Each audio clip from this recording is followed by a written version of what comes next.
Assalamu Walaikum. Hello friends, how are you? Welcome back to our another video. In this video I am going to show you how to resize an image to fit a page in Word. Let's get started. Firstly we have to open a Word document.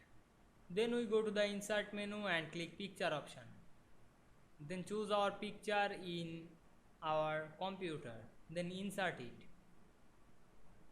Now we can see here we insert a picture. We click the picture and go to the format menu. Then click wrap text option and choose in front of text. Now we can see here we move this picture easily. Now we resize this picture fit in this image. Now we zoom out our page and resize this picture fit on our page.